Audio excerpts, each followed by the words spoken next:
연립부등식과 그 해로 출발하는 첫 번째 키워드, 연립부등식이 어떤 것인지 먼저 알아야 될 것이고, 또 그 해를 찾는 것은 동시에 만족시키는 그 범위 또는 값을 찾는데, 그때 우리가 그냥 머릿속으로 이것들을 해결할 것이 아니라 수직선과 화살표를 이용한다면 실수 없이 수월하게 풀어낼 수 있다는 거, 그런 점들 이제 힌트로 주도록 할게요.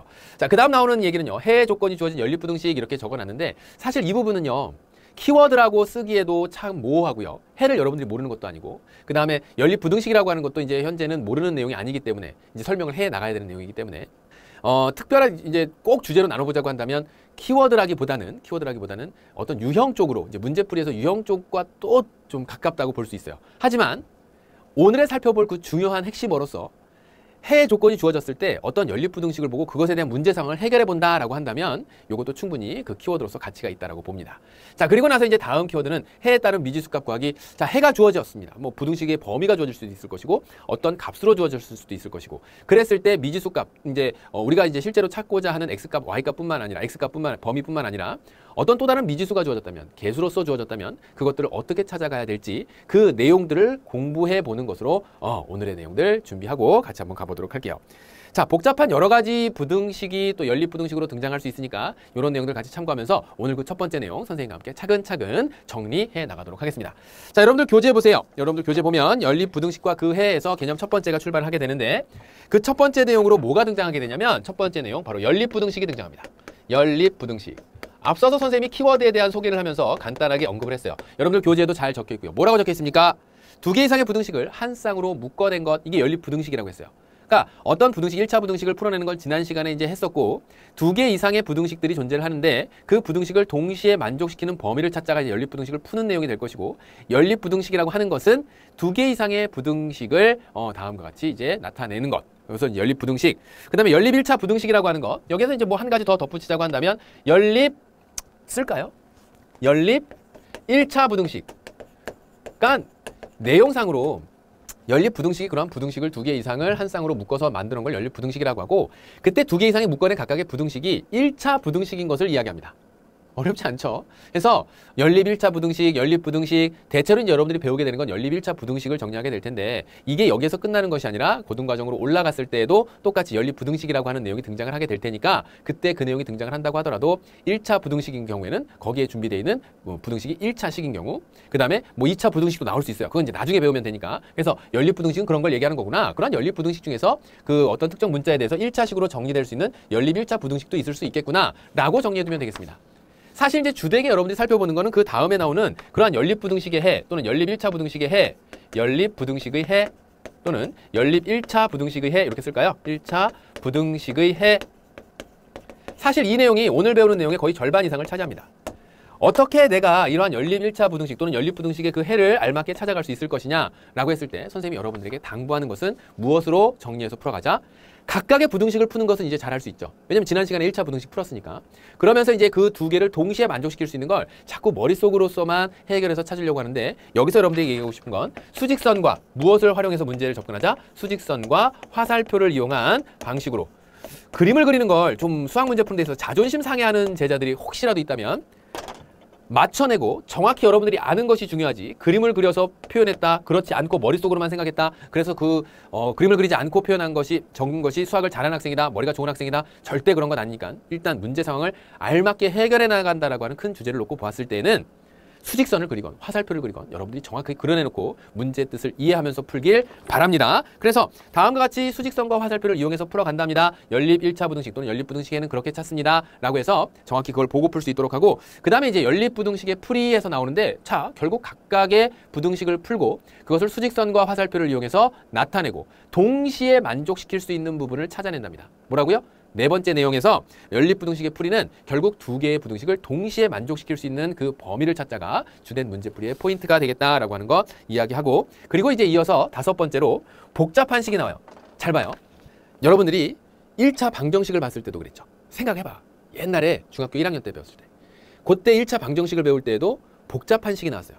괄호가 있다거나 등식을 사이에 두고, 또는 개수가 소수가 된다거나 개수가 분수가 된다거나, 아니면 소수와 분수가 혼재돼 있다거나, 아니 우리가 연립 방정식을 볼 때에도 괄호가 들어가 있는 경우 또 그렇지 않은 경우 이런 것들이 있었어요. 괄호가 들어가 있고 또 개수가 분수이고 소수인 경우 있었고 결국 연립 부등식을 풀 때에도 그렇게 각각의 부등식이 조금 복잡하게 생길 수도 있더라. 그러면 그러한 내용이 나왔을 때 결국 개수가 분수이면 분모의 최소배수를 양변에 곱하면서 특히나 이제 등식과 다른 점이라고 한다면 부등식에서는 음수를 곱했을 때 주의하면서 또는 음수로 나눴을 때를 주의하면서 그때 이제 부등식을 풀어가야 된다라고 하는 거. 결국 큰 흐름에서 차이점이 나는 게 많지 않아요. 부등식이었기 때문에 주의할 점이 몇 가지가 있을 뿐입니다. 그런가요? 그러니까 여기에서 풀이할 때 또 복잡한 거야, 어려운 거네. 하지만 여러분들이 이미 한번 경험해 본 것들이니까 막연하게 어렵다고 해서 귀찮다라고 해서 뒤로 밀어두지 말고 꼼꼼히 풀어가도록 하고 괄호가 있으면 괄호를 풀어내서 계산을 하도록 하고 무슨 법칙을 통해서? 분배 법칙을 통해서 개수가 소수라면 적당한 10의 거듭제곱을 양변에 곱하면서 개수가 분수라면 옳지 양변의 분모의 최소 공배수를 곱하면서 그래서 이제 문제를 해결해 나가고 결국 마지막에 수직선과 화살표를 이용해서 연립부등식의 해를 찾아갈 수 있겠더라. 사실 이 내용으로 정리할 수 있어요. 선생님이 이제 간략하게 이렇게 정리를 하는 이유는 사실 이 부분은 푸는 방식을 몰라서 틀린다기보다는 경험치가 조금 부족해서 이러한 경험들을 좀 다양하게 해보고 자신감이 갖춰진다면 계산도 좀 정확해지고 그러면서 정확한 답들을 구해가면서 조금씩 나아지는 모습을 발견할 수 있어야 되는데 한 번에 뭔가 확 바뀌는 그 어떤 것을 자꾸 원하기 때문에 이 부분들이 자꾸 순서상으로 뒤로 미뤄지게 되고 시험장에 가면 할 수 있어. 잘할 수 있겠지. 이런 생각하면서 자꾸 한 번 더 경험할 것을 뒤로 미뤄두는 이러한 습관이 자꾸 이제 오답을 찾는다거나 부등호 방향이 틀려서 답을 틀린다거나 하는 아쉬운 상황을 만들어내니까 이런 것들 좀 주의하면서 같이 가보도록 할게요. 자, 그러면 문제를 통해서 오늘 연립부등식 그 첫 번째 내용 같이 한번 보죠. 연립부등식이 나와 있는데 이것의 해가 다음과 같답니다. 그러면 결국 이 연립부등식의 해를 풀어달라, 연립부등식을 풀어달라라는 건데요. 첫 번째 부등식을 풀어보도록 하죠. 첫 번째 부등식을 풀면 5x를 이항시키면 마이너스 6x가 될 것이고 마이너스 5x 마이너스 x니까 8을 이항시키면 마이너스 8이 되면서 마이너스 18 이렇게 될 겁니다. 그러니까 이 첫 번째 부등식을 이제 해결하면 양변을 마이너스 6으로 나눌 텐데 x가 마이너스 18을 마이너스 6으로 나눴더니 플러스 3이 되면서 부등호 방향은 반대로 바뀌어야 되겠죠. 이런 것도 이제 주의하면서 풀어야 된다 그 얘기예요. 쉽지. 두 번째 내용. 두 번째 부등식을 또 풀어야 되겠습니다. 4x 이항시키면 6 마이너스 4x 되니까 2x가 될 것이고 그 다음에 여기 7을 이항시키면 마이너스 7 되면서 플러스 1 마이너스 7이니까 마이너스 6이 됩니다. 자, 부등호 방향은 지금 이항하는 상황만 생겼으면 방향이 바뀐 건 없을 것이고 양변을 뭐로 나눈다고요? 2로 나눕니다. 그러면 x는 마이너스 3. 음수를 나누는 거는 상관없어요. 나누는 수가 나눠지는 수 말고 나누는 수가 음수냐 곱하는 수가 음수냐 양수냐 그게 중요한 거야. 그러니까 양수인 2로 나눴기 때문에 부등호 방향은 여전히 왼쪽으로 열려있는 이런 상태가 돼야 되겠죠. 됐나요? 물론 여러분들은 똘똘해서 이걸 머릿속으로 계산해낼 수 있어요. 그런데 선생님은 혹시라도 하는 높아심에서 저는 이게 머릿속에서 안 그려져요 라고 하는 제자들이 있다면 그리세요. x는 3을 포함하면서 그거보다 작다 하니까 다음과 같이 이렇게 3 이하이다 이렇게 표시하도록 하고요. 얘가 1번이야. 그 다음에 2번은 x는 마이너스 3보다 크다 하니까 마이너스 3에다가 이렇게 딱 여기에서 3 이렇게 적고요. 그 다음에 여기 마이너스 3 이렇게 적겠습니다. 그거보다 크다 얘가 두 번째 식입니다. 그럼 이 둘을 동시에 만족시키는 범위가 어딘가 봤더니 바로 이 범위네요.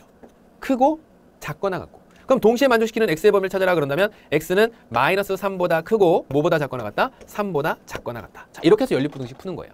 됐나요? 수직선과 화살표를 이용해서 정확하게 그 범위를 찾고 그렇다면 a는 얼마가 되는 것이고 마이너스 3이 되는 것이고 b는 얼마가 되는 것이고 네, 3이 되는 것이죠. 문제에서 물어본 것은 그 두 개에 구한 a와 b 값을 더하라 라고 하는 내용입니다. 더해주게 되면 마이너스 3 더하기 3이니까 정답은 0 이렇게 찾을 수 있겠죠. 됐죠? 이게 확인 문제 1번이었어요. 됐나요? 자, 연립부등식 풀라고 했을 때 익숙해지게 되면 이렇게 나왔다고? 그러면 큰 것과 작은 것 사이가 되겠구나 해서 다음에 나와 있는 부등호와 등호를 알맞게 잘 표현해내면서 실수 없이 풀어낼 수 있을 것이고 여기에서는 여러분들 문제 마지막에 답을 찾아낼 때 끝까지 그 집중력을 흐트러뜨리면 안 돼요. 뭐 어느 문제나 다 그렇겠지만 특히나 이 부분에서는. 알겠습니까? 자, 그러면 이제 예제 문제 같이 한번 가볼게요. 예제 1번을 보게 되면 앞서 나온 내용과 조금 차이가 있다고 한다면 괄호가 조금 많이 들어가 있는 게 차이점인데 이거를 만족시키는 x의 값 중 최소값을 구해라. 자, 최소값이라고 하는 건 뭐죠? 제일 작은 값. 그러니까 그 범위 안에 굉장히 많은 수들이 있을 수 있는데 그 많은 수들 중에서도 제일 작은 값을 구하라고 하니까 일단 연립부등식을 풀어내야 되겠네요. 자, 첫 번째 부등식을 풀어낼 때 양변의 2를 분배시켜서 양변의 2를 분배시킨다. 좌변에 있는 2를 전체 가로식으로 분배시키면서 정리하면 2x 마이너스 2가 작다. 7x 플러스 13 이렇게 되겠죠. 7x 좌변으로 이항시키면 마이너스 5x 될 것이고 작다. 마이너스 2 이항시키면 플러스 15 되겠습니다. 뭐로 나눈다고요? 옳지. 마이너스 5로 나누는 거예요. 그러면 x는 15를 마이너스 5로 나눴더니 마이너스 3이 될 것이고 부등호 방향은 음수로 나눴기 때문에 반대 방향으로 싹 바뀌어야 되겠죠. 이렇게. 두 번째 부등식 풀어낼게요. 두 번째 부등식 풀어내면 마이너스 x 플러스 4가 될 것이고 작거나 같다 5x 플러스 2, 50 이렇게 되겠네. 5x 이항시키게 되면 마이너스 6x 될 것이고 4 이항하면 플러스 6 되겠죠. 현재까지는 이렇게 생겼습니다. 양변을 뭐로 나눈다고요? 옳지. 마이너스 6으로 나눈다고. 마이너스 6으로 나누면 x는 부등호 방향 반대로 바뀌면서 마이너스 1. 자, 이렇게 나왔어요. 이런 거를 아무 근거 없이, 그러니까 내가 머릿속으로만 생각해서 하면 여태까지 풀었을 때 큰 거하고 작은 거 사이였어. 그러면서 얘를 x는 마이너스 1보다 크거나 같고 x는 3보다 작아. 이렇게 쓰면 벌써 거기에서부터 이제 문제가 안 풀리고 헷갈리기 시작하는 거예요. 그러면 얘를 정확히 푼다라고 하는 건 다음처럼 x는 마이너스 3보다 크다. 자, 마이너스 3 어디 있죠? 여기 있죠. 마이너스 3보다 크다. 이렇게 표현하고. 이거 첫 번째고. 그 다음에 x는 마이너스 1보다 크거나 같다. x는 마이너스 1을 포함하면서 그거보다 크거나 같다. 얘가 두 번째예요. 그러면 첫 번째 부등식의 범위는 이렇게 해서 계속해서 나가는 거야. 이걸 동시에 만족시키는 범위가 어디 있나 살펴봤더니 바로 여기네요. 뭐라고? 얘가 앞서 나와 있는 1번식도 2번식도 동시에 만족시킬 수 있는 게 바로 2번식이 되겠네. 결국 이 연립부등식에는 x는 뭐보다 크거나 같다? 마이너스 1보다 크거나 같다. 그 얘기입니다. 그런데 선생님 여기에서 최소값 찾으라고 하는 게 저는 어려워요. 어려울 거 하나도 없어. 이 범위를 만족시키는 값들은 0도 있고 1도 있고 2도 있고 3도 있고 100만도 있고 10억도 있고 굉장히 많겠죠. 그런데 그 값들 중에서 제일 작은 값은 누가 될까? 어디? 옳지. 마이너스 1일 때 가장 작은 값이겠구나. 그래서 정답을 뭐로 찾으면 돼? 마이너스 1로 이렇게 골라내면 돼요. 됐지? 해서 범위를 찾아놓고 문제에서 물어보는 게 무엇인가 라고 하는 걸 다시 한번 살펴보면 그 최소값이라고 하는 거. 사실 그렇거든. 여러분들 선배들도 최소값, 최대값 얘기 나오면 괜히 어렵게 느껴요. 여태까지 문제를 풀면 답이 하나로 그냥 탁 나오는 것만 봤었는데 어느 날 갑자기 그 값들 중에서 제일 작은 걸 구하라고? 그럼 값이 여러 개 있다는 얘기 아니야? 그 여러 개 있는 걸 언제 다 찾고 그 중에 작은 걸 또 이게 맞는지 틀린지 어떻게 알지? 수식으로 정리해놨더니 제일 작은 값이 마이너스 1이 되는 거 금방 확인할 수 있었죠. 자, 이렇게 해서 이제 우리가 연립부등식과 그 해에 대한 가장 기본적인 내용들을 살펴보았어요. 자, 그 다음에 이제 볼 수 있는 여러 가지 연립부등식이 나오는데 이때에도 이제 여러 가지 표현상으로 등장할 수 있는 부등식의 모양새를 이야기합니다. 그 중에 이제 첫 번째가 어떻게 생긴 거냐면 비슷한 모양을 연립방정식에서 여러분들이 한번 보았었어요. A가 B보다 작고 B가 C보다 작다. 여기에 대한 참고 설명으로 우리가 연립방정식 공부할 때 A는 B는 C 요거 풀어라라고 한다면 여러분들 식 어떤 거 만들었었어요? 옳지. A와 B가 같고요. B와 C가 같아요. 이렇게 만들어도 된다라고 했고요. 또는 A와 C가 같고요. B와 C가 같아요. 이렇게 만들어도 된다라고 했고요. 또는 A와 B가 같고요. A와 C가 같아요. 이렇게 만들어도 된다라고 했고요. 해서 등호로 연결되어 있기 때문에 어떤 두 개를 묶어서 하나씩의 식을 만들고 한 쌍의 이러한 연립방정식을 만들어도 답은 똑같이 나옵니다. 그건 얘가 등호였기 때문에 그래. 등식이었기 때문에. 그런데 부등식에서는 오로지 어떤 것만 가능하다? 오로지 이 순서에 맞게끔 정리해야 돼요. 그래서 오로지 이것만 가능합니다. A가 B보다 작다라는 식과 B가 C보다 작다라는 식. 예를 들어서 요것만 가능하지. 예를 들어서 A가 B보다 작고 A가 C보다 작아요. 당연한 이야기지만 이렇게 만들어 놓고 풀면 원치 않는 범위가 발생할 수 있어요.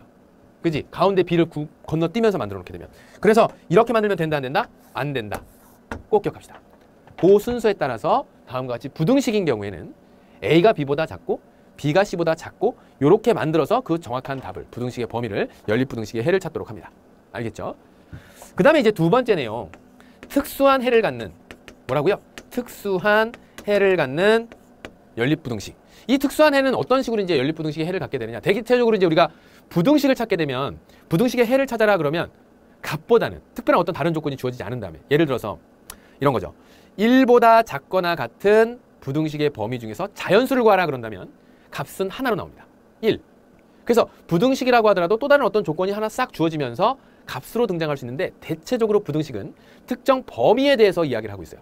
그런데 연립부등식이라고 하면 그럼 항상 해가 존재할까 싶었지만 해가 존재하지 않는 경우도 있고 그리고 또 뭐라고요? 옳지.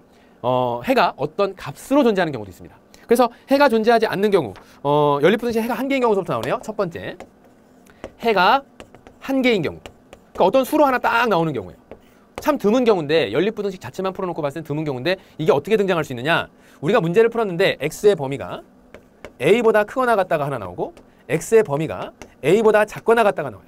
그래서 선생님이 수직선과 화살표를 그렇게 강조하는 이유는 싹 그어놓고 어떤 것은 a를 포함하면서 그거보다 크거나 같고 포함하면서 크고 어떤 것은 또 다른 하나는 포함하면서 작대요. 그러니까 a를 기준으로 작은 것과 큰 것에서 있어서 공통 부분은 있어요, 없어요? 없죠. A를 기준으로. 근데 이때 A를 기준으로 하나는 포함하면서 작고 또 다른 하나는 포함하지 않으면서 큰 거니까 이 둘을 동시에 만족시킬 수 있는 것은 뭐만 된다? 옳지. A만 되더라. 그래서 해가 한 개로 나오는 경우도 있더라 없더라? 해가 한 개로 나오는 경우도 있더라 그 얘기예요. 아, 해가 한 개인 경우는 이런 경우를 얘기하는 거구나. 그 다음에 해가 없는 경우는 어떤 경우가 있을까요? 부등식에 해가 없는 경우. 두 번째, 해가 없는 경우. 그래서 선생님이 너무나 당연한 내용이지만 계속해서 강조해서 얘기하는 이유는 여러분들이 문제 풀 때 일부러 시간을 더 들여라. 문제 푸는데 시간 많이 걸려라. 그런 마음에서 얘기하는 게 아니라 해가 없는 경우 수직선과 화살표를 이용하면 이만큼 쉽게 해결될 수 있어요. x가 a보다 크다와 x가 a보다 작거나 같다. 물론 이 반대 경우도 있겠죠. 이 한 가지 경우만 먼저 얘기해놓고 살펴본다면 얘를 수직선과 화살표로 그려보면 x는 a를 포함하지 않으면서 큰 거랑 x는 a를 포함하면서 작거나 같은 거랑 뭐라고요? 포함하면서 작은 거랑 공통되는 부분 생겨 안 생겨? 앞서 얘기에서는 A를 포함하는 것 자체가 첫 번째, 두 번째 부등식 모두 갖고 있는 경우였기 때문에 한 개의 해를 갖지만 지금 같은 경우에는 하나는 포함하지 않으면서 크고 또 다른 하나는 포함하면서 작고 그러니까 공통 부분이 생겨 안 생겨? 안 생기더라. 만약에 이게 반대로 이렇게 바뀌었다고 하더라도 X가 A보다 크거나 같고 X가 A보다 작다라고 하더라도 해는 없겠죠. 그죠? 또 다른 경우는 어디 있어? 둘 다 포함하지 않는 거예요. X가 A보다는 크고 X가 A보다는 작다. 그런다면 둘 다 모두 포함하지 않으면서 크고 포함하지 않으면서 작은 거니까 만족하는 공통 부분이 생긴다 안 생긴다? 안 생긴다. 물론 이런 경우도 당연히 안 생기겠죠. 참고로 설명하면 A보다 크고 B가 여기 왔는데 B보다 작다. 이거면 해가 존재 안 해. 이런 경우에는 해가 당연히 존재하지 않겠죠. 결국 이러한 모든 내용을 공통적으로 해결할 수 있는 좋은 방식 자체가 뭐가 있다? 수직선과 화살표. 시간이 지나서 여러분들이 경험치가 올라가게 되면 머릿속에서 아 이런 그림이 그려지겠구나 라고 하는 게 딱 내가 시키지 않아도 누가 시키지 않아도 딱 떠오를 수 있겠지만 그러기 위해서는 경험이 필요해요. 옆에 있는 친구가 어느 날 갑자기 얘는 문제 풀자마자 답을 이렇게 탁 정확하게 적어요. 그 친구도 분명히 노력한 흔적이 있을 겁니다. 다만 여러분들 눈에 안 띄었을 뿐이죠. 그죠? 그래요. 그래서 선생님이 다시 한번 우리 제자들이 이 부분을 바르게 극복해 나갈 수 있는 좋은 방법은 결국 뭐 해봐야 된다? 옳지. 여러 가지 연립부등식이 됐건 그냥 연립부등식이 되었건 뭐 해봐라? 수직선과 화살표를 적극적으로 그려보거라. 요 이야기 해주도록 할게요. 자, 그러면 이어서 우리 이제 확인 문제하고 다음에 나와 있는 예제를 같이 한번 풀어봐야 되겠죠? 자, 지금처럼 등장한 경우예요. 그러면 얘는 어떻게 한다고? 앞에 나와 있는 요 부등식 요거를 하나를 첫 번째 부등식으로 뒤에 나와 있는 요 두 개의 식으로 연결되어 있는 부등식을 하나로 해서 연립 부등식을 해결해 나가자. 자, 그럼 첫 번째 보이는 거 분수가 들어가서 양변에 뭐 곱할까? 옳지. 2 곱해서 4x 플러스 22 작다 7 마이너스 5x 이렇게 되겠죠? 자, 5x 이항시키게 되면 9x 될 것이고 마이너스 5x가 플러스 5x가 될 테니까 22 이항시키게 되면 7 마이너스 20이 되겠네요. 그러면 13, 10 선생님 또 왜 이러니? 여기에서 13 그 다음에 마이너스 2 세상에 이 계산이 마이너스 15 이렇게 되는 거지. 갑자기 왜 뺄셈이 안 돼? x는 어떻게 된다고요? 옳지. 양변 9로 나눠주게 되면 음수를 나누는 건 상관없다 그래서 마이너스 9분의 15가 돼요. 이렇게. 두 번째 볼게요. 두 번째 부등식 풀어내면 양변에 뭐 곱할까? 옳지. 2 곱해서 정리할게요. 그러면 7 마이너스 5x 2 곱해서 마이너스 2 분배시키니까 마이너스 2x 플러스 6이 12 이렇게 되더라. 그럼 얘 이항시키면 마이너스 3x 작거나 같다. 그 다음에 7 이항시키면 플러스 5 이렇게 되겠네요. 그럼 x는 마이너스 3분의 5보다 크거나 같다 이렇게 되죠. 자, 얘를 수직선과 화살표로 나타내 보도록 하죠. 마이너스 9분의 15하고 마이너스 3분의 5하고의 위치가 여러분들이 처음에는 이제 이것이 헷갈립니다. 그러니까 얘에서 먼저 그 크기를 비교하기 위해서 얘는 9분의 마이너스 9분의 마이너스 15 이렇게 되겠죠. 그러니까 얘를 약분시키면 3분의 마이너스 3분의 5가 될 것이고 마이너스 3분의 5 마이너스 3분의 5 그래서 이거 다시 한번 적겠습니다. x는 마이너스 3분의 5 약분부터 해놓고 나서 여러분들 얘기할 걸. 그 다음에 얘는 마이너스 3분의 5보다 크거나 같다. 자, 봐요. 어떤 일이 벌어지냐면 x는 마이너스 3분의 5보다는 크다 이거 작다 이거랑 뭐라고요? 마이너스 3분의 5보다는 작다 얘랑 큰일 날 뻔했네. 그 다음에 마이너스 3분의 5보다는 크거나 같다 얘랑 공통 부분이 생겨요? 안 생겨요? 안 생기죠. 공통 부분이 생기지 않는다고. 공통 부분이 생기지 않으니까 이것은 해가 있어요? 없어요? 옳지. 그래서 이것을 풀어라 그런 다음에 여러분들은 해가 없다. 해는 없다. 이렇게 정리하면 되겠죠. 됐나요? 이게 확인 문제 2번이었어요. 해서 부등식을 각각 찾아내고 연립부등식을 놓고 보았을 때 이렇게 풀어나가야 되겠구나. 수직선과 화살표 이런 역할을 하는구나. 특히나 이렇게 세 개의 식이 부등식으로 연결되어 있는 경우 앞서 나와 있는 두 개씩 차근차근 만들어진 그것을 연립부등식으로 작성해 나가야 되구나. 연립방정식을 만들었을 때와 헷갈리지 않도록 한다는 거. 자, 이제 예제 2번은요. 다음 연립부등식의 해를 구하라 라고 했어요. 그럼 각각에 나와 있는 부등식을 이제 먼저 풀어야 되겠죠. 1번, 2번. 그럼 1번 풀어내면 10x, 8x 이항시켜서 2x가 될 것이고, 그 다음에 마이너스 9 이쪽으로 이항시키니까 마이너스 15 플러스 9가 될 테니까 마이너스 6보다 크거나 같다 이렇게 되죠. 자, 그러면 x는 양변을 2로 나누면서 x는 마이너스 3보다는 크거나 같다. 자, 이렇게 해서 하나 찾았어요. 자, 그 다음에 이제 두 번째 나와 있는 거 가로를 풀어내면서 2x 플러스 2가 될 것이고, 그 다음에 마이너스 x 얼마? 마이너스 7. 그래서 이 마이너스 x 이항시켰더니 3x가 되겠죠. 그 다음에 여기에 나와 있는 건 마이너스 이항시켰더니 마이너스 9 이렇게 되겠습니다. 역시 3으로 나눠주니까 부등호 방향 바뀌지 않으면서 마이너스 3보다 작거나 같다. 자, 이렇게 나왔고 이렇게 나왔어요. 갑자기 3 똑같은 식이니까 그렇진 않죠. 부등식을 다음과 같이 화살표, 수직선 화살표로 나타내 본다면 마이너스 3보다 크거나 같은 첫 번째 식하고 마이너스 3보다 작거나 같은 두 번째 식하고 이 둘을 동시에 만족시키는 x값의 범위 또는 x값이 있겠습니까? 있죠.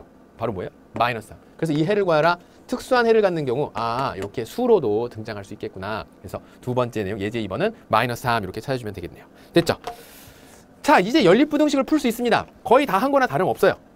연립부등식은 이게 다야. 거기에서 이제 조금 복잡해진다거나 뭐 개수가 분수나 소수이거나 그럼 이제 그걸 못 푸는 게 아니라 귀찮아서 안 풀려고 하니까 문제인 거지 이제 다 풀 수 있어요. 근데 이제 여러분들이 어려워하는 게 뭐냐면 바로 다음에 이어지는 요 세 번째 내용서부터 해 또는 해에 대한 조건이 주어진 연립부등식이 있을 경우에 아니 굳이 해까지 줬는데 내가 여기서 또 문제를 뭔가 해결해야 될 상황이 있습니까? 사실 이 부분도 유형 쪽에 가깝긴 하지만 여러분들이 어려워하는 유형이고 그리고 이것이 그 기반이 연립부등식이라고 하는 개념의 기반을 두고 있기 때문에 이 내용을 개념편에서 한 번 더 소개를 해보는 것이 옳겠다 생각을 해서 선생님이 올려놨어요. 자, 그러면 이러한 내용들이 등장을 했을 때 나는 어떻게 해결할 것인가? 결국 가장 기본적인 거는 연립부등식을 푸는 겁니다. 여기까지 이해되죠? 연립부등식을 일단 풀어내요.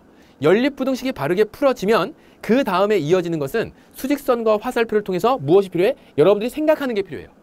과연 이런 범위를 만족시키는, 즉 해의 조건을 만족시키려면 어떤 미지수의 값을 구한다거나 아니면 연립부등식을 풀어낸다거나 해의 조건에 미치는 영향이 어떻게 될 것인가 라는 걸 고민해 볼 수 있어야 됩니다.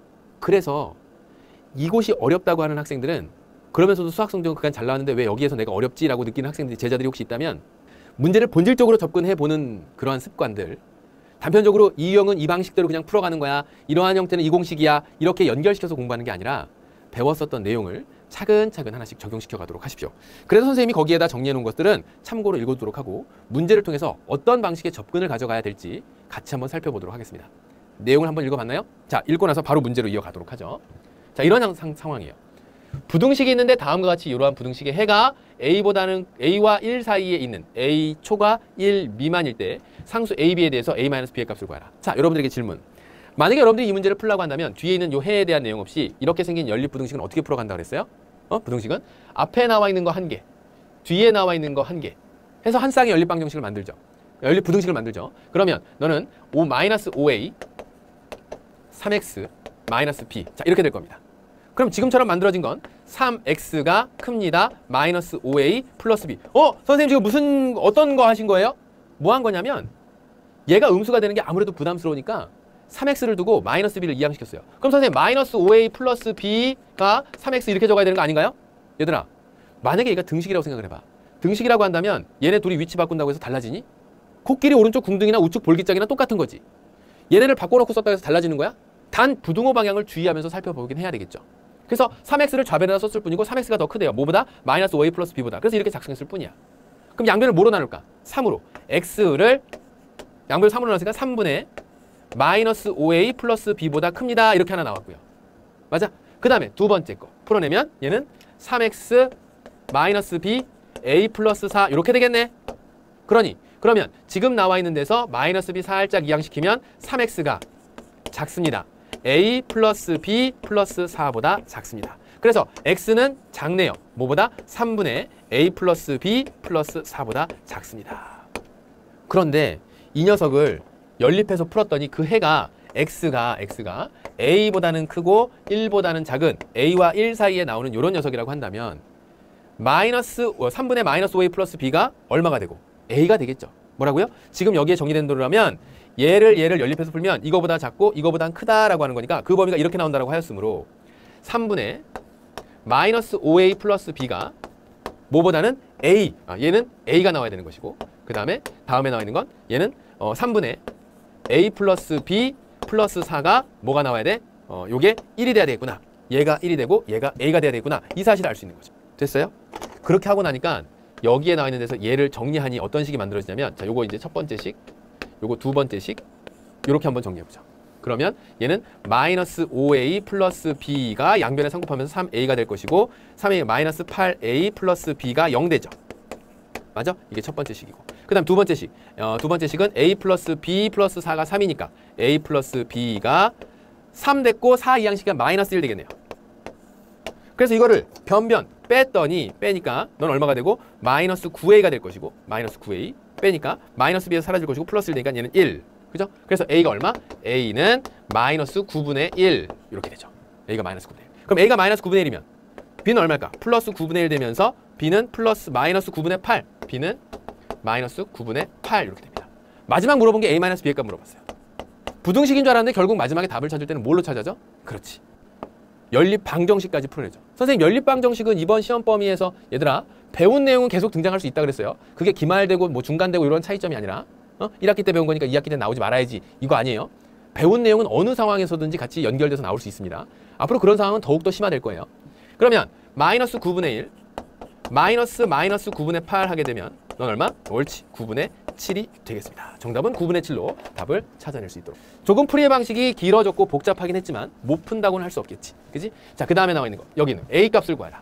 연립부등식이 다음과 같이 해가 이런 모양이었을 때, 자, 이거 어떻게 한다고요? 일단은 각각의 부등식을 풀어내야 되는 게 맞죠. 마이너스 2x 첫 번째 거 풀어내면, 자, 요거 이항시키면 플러스 2 되겠네요. 그래서 x는 2로 마이너스 1이 양변 나누니까 마이너스 1보다는 크다 부등호 방향 바뀌면서 이렇게 하나 나오고, 두 번째 식 이항시키게 되면 4x가 작다 a 플러스 1보다. 그래서 x는 4로 나누니까 4분의 a 플러스 1보다는 작더라. 그래서 이렇게 나와 있는 두 개를 연립시킨 것의 해가 어떻게 된다고요? 다음과 같이 요 범위가 나온다. 자, 그럼 그 얘기가 무슨 얘기예요?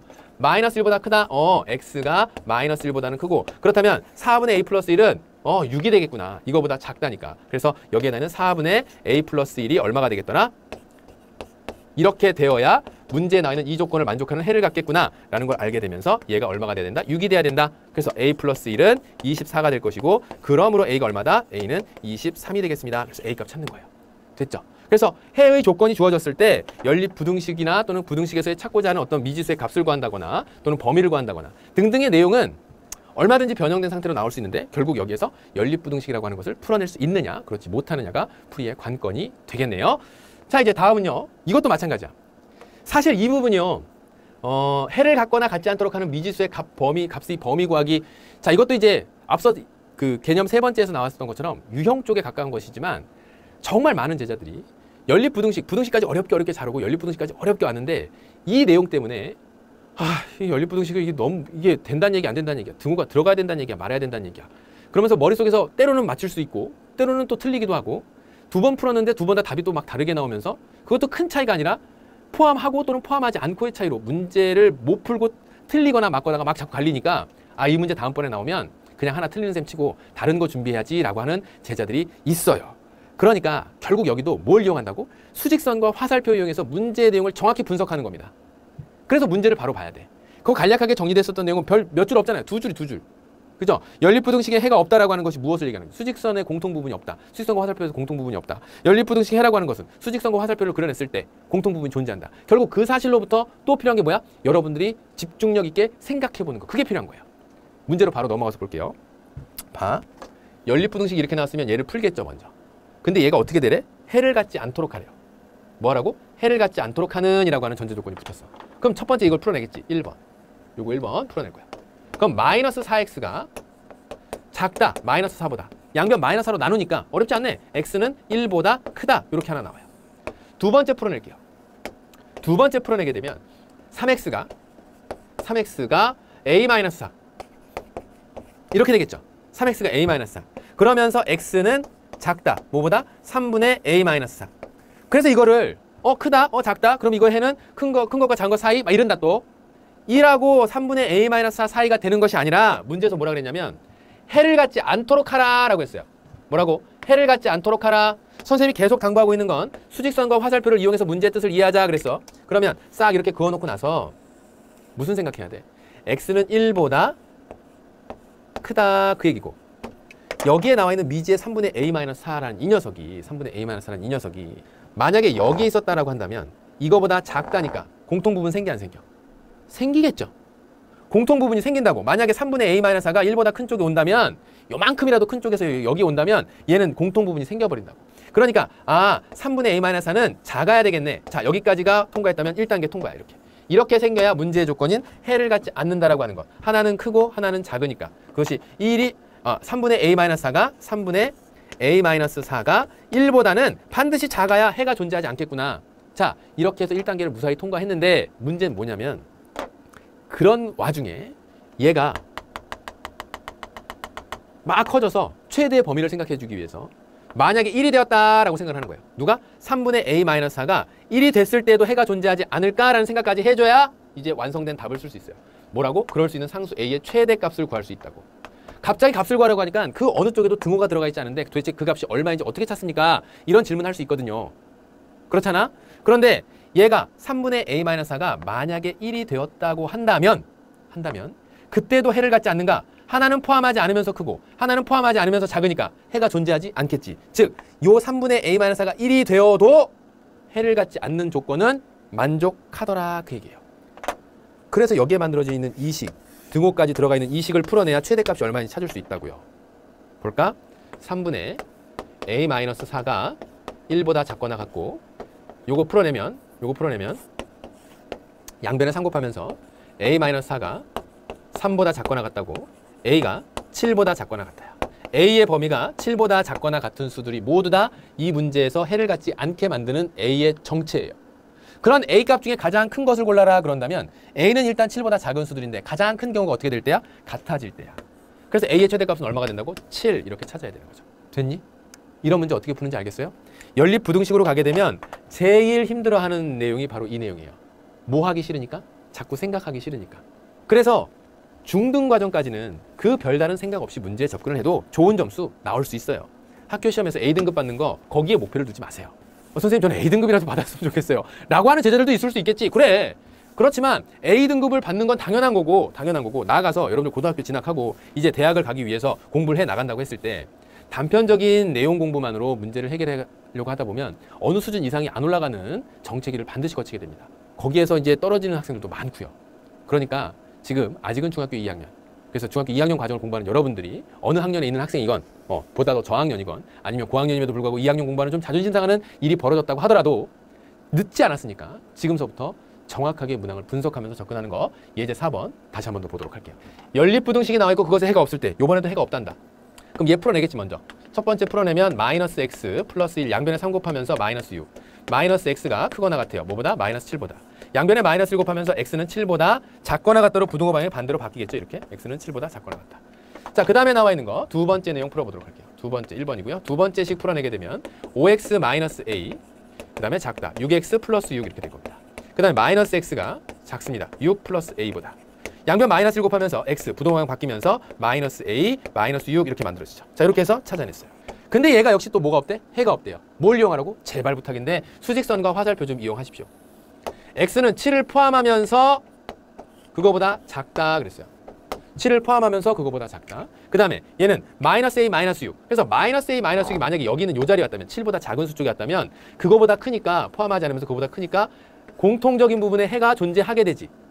그러니까 첫 번째 생각은 마이너스 a 마이너스 6이 뭐보다는 커야 되겠다? 7보다는 커야 되겠구나. 7보다는 커야 되겠구나. 이해됐니? 7보다는 커야 되는데 만약에 얘가 7이 되었다고 한다면 만약에 여기 등호가 들어가 있다면 7이 되는 경우에는 7로 해가 존재하게 되잖아. 근데 얘는 구멍이 뚫려 있고 얘는 구멍이 닫혀 있어요. 그러니까 포함하고 포함하지 않는다고. 그러니까 7이 되어도 역시 해가 존재하지 않는다라고 하는 것은 만족하는 범위가 되겠구나. 그래서 A값 범위 구할 때 등호 넣고 등호 안 넣고 때문에 맞고 틀리고가 결정이 되는 거야. 해서 지금 여기에 나온 얘는 마이너스 A 마이너스 6은 반드시 뭐보다 커야 돼? 7보다는 커야 되는데 7이 된다고 하더라도 뭐가? 마이너스 A 마이너스 6이 7이 된다고 하더라도 이 식 자체에서 등호가 포함되어 있지 않기 때문에 해를 존재하지 않게 하는 그 범위에 들어가겠구나. 그래서 여기에 등호까지 반드시 들어가야 되는 거야. 항상 그런 건 아니니까 수직선과 화살표 그려놓고 생각하라고 그 얘기하는 겁니다. 그러면 지금 이렇게 만들어 놓으면 7 작거나 같다 크거나 7이 작거나 같다 마이너스 A 마이너스 6보다 A가 작거나 같다 뭐보다? 마이너스 13. 이렇게 되겠죠. 됐나요? 부등식 풀어내서 선생님 요거 이항시켰을 뿐이야. 얘 이항시키고 됐니? 그래서 문제 정답은 A가 마이너스 13보다는 작거나 같습니다. 이렇게 해서 범위 구하는 거죠. 이걸 다르게 또 질문하면 어떻게 물어볼 수 있어? 이걸 만족시킬 수 있는 A의 최대값을 구하라. 바로 위에서 문제에서 물어봤던 것처럼. 그죠? 마이너스 13보다 작은 수여야 되는데 그 중에 같은 것까지가 같은 수가 제일 큰 수가 될 테니까 범위로 나타내거나 최대값 구하라고 하거나 라는 내용으로 다양하게 물어볼 수 있다는 거 같이 염두에 두면서 문제에 접근하기 바라겠습니다. 자, 마지막 문제까지 같이 한번 살펴보았고요. 다음 시간에는 1차 부등식하고 연립부등식에서 다양하게 등장하는 활용 문제를 가지고 여러분들과 만나도록 하겠습니다. 오늘 풀었었던 내용 마지막 그 두 가지 개념에 대해서 한 번 더 복습할 수 있는 시간 꼭 갖도록 하고요. 다음 시간도 건강하게 만나죠. 수고 많았습니다.